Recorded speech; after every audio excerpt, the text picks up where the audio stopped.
ख़बर शामिल कयूं पिया मलीर खां। एक्सपो सेंटर कराची हाल 2 में मुख़्तलिफ़ रिहायशी मनसूबनि जी रिहाइश थी गुज़री।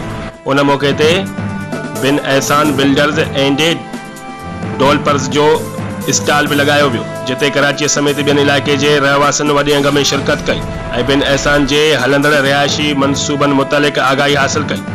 उन मौक़े ते बिन एहसान जे CEO फहद एहसान, डायरेक्टर SM नकी, ग्रुप डायरेक्टर अमीन मेमन, MD सरवर अली ऐं उज़मा खान ॿुधायो त बिन एहसान बिल्डर एक एतमाद जो नालो आहे। असांजा माज़ीअ वारा मनसूबा असांजे मयारी कम जो चिट्टो सबूत आहे। नूरियाबाद में ग्रीन वैले जा प्लाट अवाम खे घटि क़ीमत में ॾींदासीं।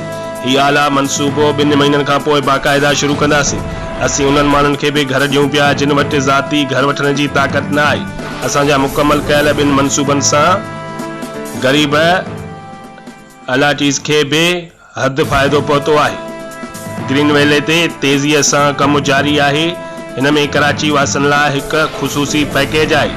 ख्वाहिशमंद पहिरियां अची विज़िट कनि ऐं पोइ पंहिंजे मुस्तक़बिल जी रिहाइश जो फ़ैसिलो कनि। रिपोर्ट कराए मुश्ताक अबुल, बे न्यूज़ मली।